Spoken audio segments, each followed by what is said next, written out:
Hello everyone, welcome to my channel. Today we are going to discuss about the leftover concepts of the rise of nationalism in Europe. This is the third video. Before it I have provided two videos. Please go and watch it. आज से हम start कर रहे हैं the age of revolutions 1830 to 1848. Means Europe में अभी तक हमने दो पॉइंट्स पढ़ लिए हैं कि फ्रेंच रिवॉल्यूशन हो गया और सोसाइटीज़ का कैसे इवोल्यूशन हुआ या फिर मिडिल क्लास सोसाइटी कैसे डेवलप हुई. ठीक है, ये सब हमने पढ़ लिया है. अब हम देखेंगे जो 1830 टू 1848 का फेज था उसमें क्या क्या यूरोप में मेजर चेंजेस हुए. ठीक है, what were the major changes that was taking place in Europe in the year of 1830 to 1848. Okay, तो सबसे पहले हम देखते हैं कि इस टाइम पे जुलाई रिवॉल्यूशन हुआ. जुलाई रिवॉल्यूशन फ्रांस में हुआ था. आपने फ्रेंच रिवॉल्यूशन में पढ़ा था कि 1850 में वापस मोनार्क का रूल आ गया, बट वहाँ के जो लोग थे अभी भी फ्रीडम चाहते थे. उन्होंने फ्रीडम को एक्सपीरियंस किया था. ठीक है, तो वो टोटली सपोर्ट कर रहे थे, स्ट्रांगली सपोर्ट कर रहे थे फ्रीडम ऑफ स्टेट का. ठीक है ना, वो एक नेशनलिज्म को सपोर्ट कर रहे थे. तो उन्होंने क्या किया, जुलाई में 1830 में जो वहाँ का बोर्बन किंग जो 1850 के बाद वापस वहाँ पे ऑटोक्रेसी का रूल आया था, उनको जो वहाँ के रिवॉल्यूशनरीज थे, ठीक है ना, उन्होंने उनको ओवरथ्रोन कर दिया, उनको हटा दिया और एक लुइस फिलिपी को हेड बनाया. लुइस फिलिप को उन्होंने अपना हेड बनाया. और वो कैसे हेड थे, कॉन्स्टिट्यूशनल मोनार्क थे वो. मतलब लोगों ने उनको चूज किया था, लेकिन वहाँ पे कोई वोटिंग नहीं हुई थी, इसलिए हम ये नहीं बोल सकते कि कॉन्स्टिट्यूशनल वो रिप्रेजेंटेटिव थे. हम ये बोल सकते हैं कि वो एक कॉन्स्टिट्यूशनल मोनार्क थे. मतलब वहाँ के लोगों ने मिलकर डिसाइड किया कि लुइस फिलिपी को हम वहाँ का हेड बना रहे हैं. और ये जो पूरी प्रोसेस है इसको हम बोलते हैं जुलाई रिवॉल्यूशन. ठीक है ना, तो जुलाई रिवॉल्यूशन की ईयर याद रखना है आपको कि 1830 में हुआ था और फ्रांस में हुआ था. और क्या हुआ था, मोनार्क को हटा के एक कॉन्स्टिट्यूशनल मोनार्क को हम ले आए थे जिसका नाम था लुइस फिलिप. और किसने हटाया था, जो वहाँ के लिबरल रिवॉल्यूशनरीज थे. ओके, अब इस टाइम पे दो कॉन्सेप्ट बहुत ज़्यादा राइज हुआ था, दो आइडिया राइज हो रहा था पूरे यूरोप में. वो आइडियाज़ था लिबरलिज्म और नेशनलिज्म का. ठीक है, और ये किसने राइज किया था, तो आपने पहले ही पढ़ लिया है प्रीवियस वीडियो में कि जो वहाँ की मिडिल क्लास सोसाइटी थी, जो वहाँ के मिडिल क्लास के एजुकेटेड पीपल थे, उन्होंने लिबरलिज्म और नेशनलिज्म का कॉन्सेप्ट स्प्रेड किया था ऑल ओवर द यूरोप. ठीक है, अब हम देखेंगे कि इस टाइम पे और क्या मेजर चेंजेस थे या फिर जो मेजर डिफिकल्टीज थी लोगों के सामने, जिसको उन्हें हटा के और फिर से रिवॉल्यूशन या फिर डेमोक्रेसी को डेवलप करना था. तो डेमोक्रेसी को डेवलप करने के लिए या फिर डेमोक्रेसी को स्टेबलाइज करने के लिए क्या क्या चेंजेस या फिर क्या क्या मेजर पॉइंट्स हुए ये हम देखते हैं. तो एक तो आपने देख लिया कि एक जुलाई रिवॉल्यूशन हुआ और फ्रांस में एक कॉन्स्टिट्यूशनल मोनार्क आ गया.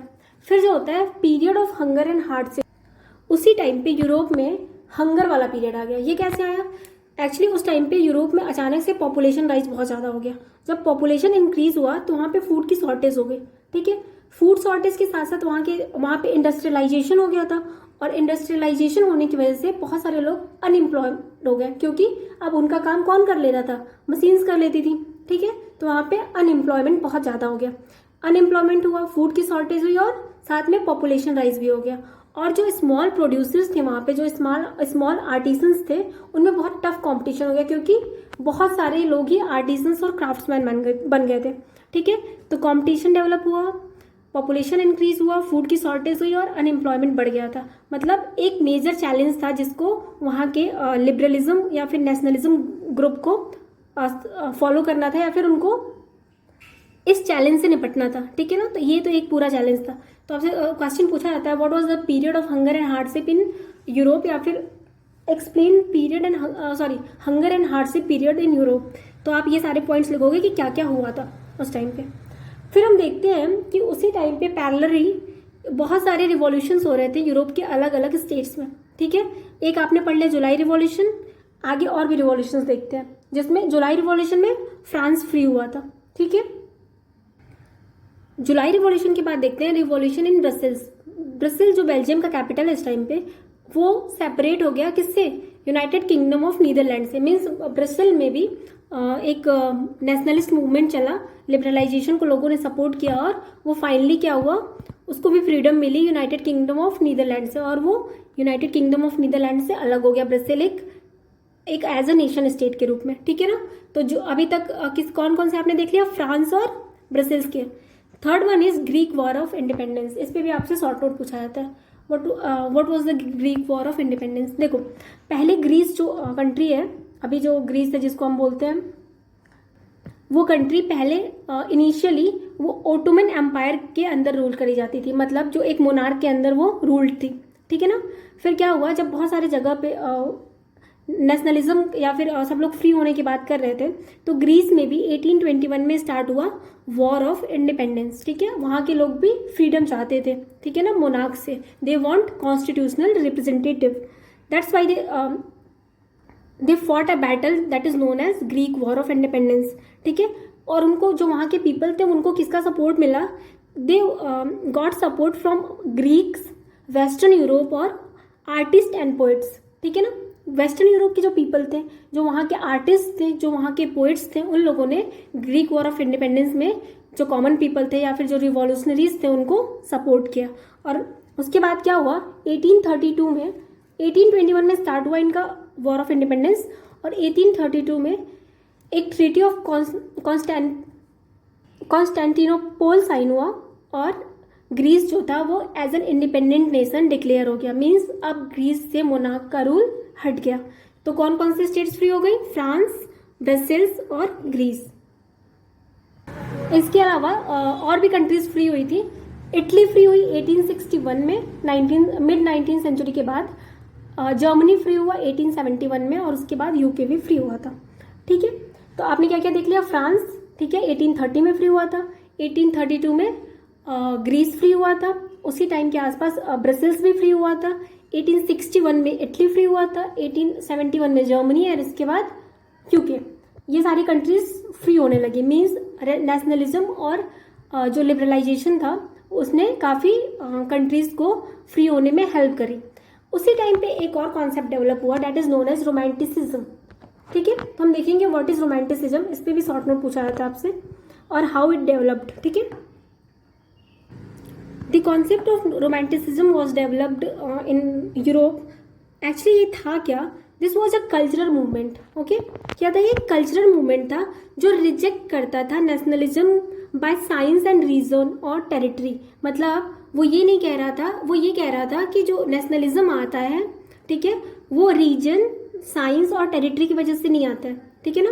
That is a feeling of art, cultural events and their regional values, okay.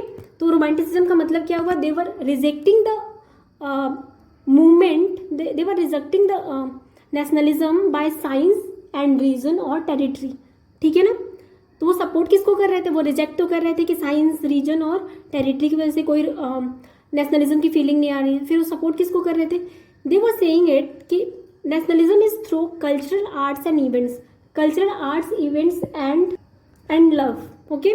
They were supporting love, arts, paintings, folk dances, ठीक है, कि ये सब, इन सब के थ्रू वो नेशनलिज्म को रिप्रेजेंट कर रहे थे। और इसी प्रोसेस को हम वहाँ पे एक वर्ड दिया गया है, रोमांटिसिज्म, मीन्स अपने कंट्री के लिए रोमांस डेवलप करना by the help of cultural events, love, arts, dance, folk music, ठीक है। बहुत सारे लोग म्यूजिक के थ्रू सपोर्ट कर रहे थे, बहुत सारे लोग पेंटिंग्स के थ्रू लोगों को जागृत या फिर लोगों को जगाने की कोशिश कर रहे थे अपने नेशन के लिए, ठीक है, नेशन के लिए फीलिंग लाने की, जो फीलिंग का डेवलपमेंट है। उन्होंने कहा कि ये साइंस से नहीं आ सकता, ये रीजन से नहीं आ सकता, ये आर्ट्स, लव, डांस और इन सब चीज़ों से आ सकता है। उसी टाइम पे एक जर्मन फिलोसफर थे, जॉन गॉटफ्राइड, उन्होंने क्लेम किया कि जो ट्रू जर्मन वही होगा, ठीक है, जो कॉमन पीपल का कल्चर है उसको सपोर्ट करे, ठीक है ना, फोक सॉन्ग्स को सपोर्ट करे, ठीक है ना। ट्रू जर्मन्स क्या है, जो वहाँ के फोक सॉन्ग्स हैं, वहाँ की पोइट्री है, वहाँ के फोक डांसेस हैं, उनको जो सपोर्ट करे, they will be true German, ठीक है ना। तो एक जो फिलोसफर थे उन्होंने वहाँ पे जर्मनी में रोमांटिसिज्म को ऐसे डेवलप किया, ठीक है, कि वहाँ पे आर्ट और लव के फॉर्म में नेशनलिज्म को देखा जाए, ठीक है ना कि साइंस और रीजन के फॉर्म में। मतलब नेशनलिज्म की जो फीलिंग है उसको इमोशनल फीलिंग से टच किया गया, ना कि साइंस और रीजन की फीलिंग से, ओके। इस टाइम पे एक क्वेश्चन आपसे पूछा जाता है कि लैंग्वेज का कोई रोल था कि नहीं। हाँ, लैंग्वेज का भी बहुत रोल था। इवन रसिया में तो लैंग्वेज की वजह से ही वॉर हुआ था। ठीक है, देखते हैं लैंग्वेज जो था उस टाइम में बहुत इंपॉर्टेंट रोल प्ले किया था डेवलपिंग सेंटिमेंट्स को डेवलप करने में, ठीक है, इमोशन को डेवलप करने में। रशियन पीपल ने एक वॉर लड़ी थी, किससे? पोलिश से। जब रशिया पे पोलैंड का जब राइट होने लगा, पोलैंड अपना रूल करने लगा, तो जो पोलैंड जो रशियन पीपल थे उन पे जबरदस्ती पॉलिश लैंग्वेज को वो लोग फोर्स करने लगे। तो वहाँ पे रसिया में जो वॉर हुई थी, वॉर ऑफ इंडिपेंडेंस, वो मेनली लैंग्वेज पे ही स्टार्ट हुई थी। वो लोग नहीं चाहते थे कि रसियन लैंग्वेज को ये लोग खत्म कर दें, और उन्होंने रसियन लैंग्वेज के लिए वॉर फॉट किया था। ठीक है, तो जो रोमांटिसिज्म की डेफिनेशन थी, या फिर जो रोमांटिसिज्म का शॉर्ट नोट अगर आता है, तो आप ये सारे मूवमेंट्स लिख सकते हो जितने भी कल्चरल और आर्ट एंड लव से रिलेटेड मूवमेंट्स हैं। ठीक है ना।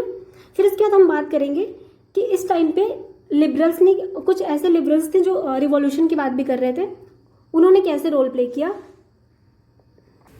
फिर हम देखते हैं the revolution of the liberals. Liberals कुछ ऐसे थे जिन्होंने क्या क्या रिवॉल्यूशन किया। देखो, वहाँ पे यूनिवर्सल मेन सफरेज वर प्रोक्लेम्ड, मतलब जो भी मेल लोग थे, जो भी मेन थे, उनमें यूनिवर्सल सफरेज स्टार्ट हुआ। मतलब कि जितने भी मेन हैं उनमें वो वोटिंग का राइट उनको मिले। ठीक है, ये प्रोक्लेम किया गया था। But still extending political rights to women was controversial. ये याद रखना है कि यहाँ पहले आपने पढ़ा था कि उन्होंने लोगों को सपोर्ट, मतलब ये नहीं चाहते थे या फिर इस बात को सपोर्ट नहीं किए कि सब लोग वोट करें। लेकिन यहाँ पे आप देख रहे हो, जब बहुत सारी कंट्रीज फ्री हो गई, उसके बाद लोगों ने ये कहा कि जितने भी मेल हैं, जो मेल पीपल हैं, मतलब जो मैन है, उनको यूनिवर्सल सफरेज मिलना चाहिए, उनको यूनिवर्सल राइट मिलना चाहिए। But still they were not in the support of women's political right. They don't want, या फिर they was mute on rights of women in suffrage या फिर इन वोटिंग। ठीक है ना, वोटिंग के लिए वो वुमेन्स को अभी भी पॉलिटिकल राइट नहीं दे रहे थे। जबकि इसके पहले आपने देखा था कि स्टार्टिंग में तो सबको ही नहीं मिला था, लेकिन बाद में उन्होंने ये कहा कि हमें अब यूनिवर्सल मेल सफरेज, मतलब कि जितने भी मेल हैं उनको एक एज के बाद वोटिंग का राइट मिलना चाहिए। बट स्टिल वो फीमेल्स के लिए अभी भी चुप थे, उन्होंने अभी फीमेल्स की राइट की बात नहीं करी थी।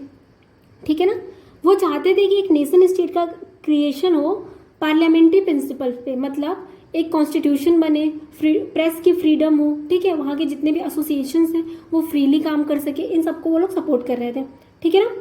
और उसी टाइम पे जो कंजर्वेटिज्म क्या कर रहे थे, वो हार्डली, बहुत ही हार्श तरीके से कंजर्वेटिज्म जो लोग थे, जो कंजर्वेटिव लोग थे, वो लोग सप्रेस करना चाहते थे ऐसे मूवमेंट्स को जो डिफरेंट पार्ट्स में हो रहे थे। ऑल्दो अभी तक Italy, France, Germany, UK, Brussels और ग्रीस, ये लोग फ्री हो चुके थे। बट अभी भी बहुत सारी ऐसी कंट्रीज थी या फिर स्टेट्स थे, नेशन स्टेट्स थे जो फ्री होने थे। ठीक है, और सिर्फ फ्री ही नहीं होना था, पहले तो वो लोग फ्री होने की डिमांड कर रहे थे, बट अब वो लोग एक कॉन्स्टिट्यूशनल चाहते थे, मतलब सबका एक रूल बुक हो, सब एक बुक के अकॉर्डिंग रूल करे। अब वो लोग ये डिमांड कर रहे थे, प्रेस के फ्रीडम की बात कर रहे थे, और एसोसिएशंस जितने भी थे उनके फ्रीडम की बात कर रहे थे, इक्वालिटी और मेल के वोट, सारे मेल, जितने भी मेल पीपल है वो वोट कर सके, इनकी बात कर रहे थे। ठीक है, तो आप देखोगे कि हर एक, जब आप थोड़ा सा आगे जा रहे हो तो और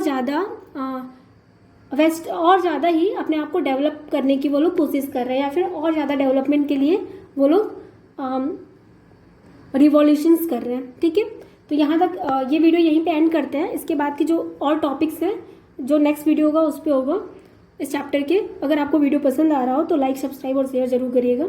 थैंक यू।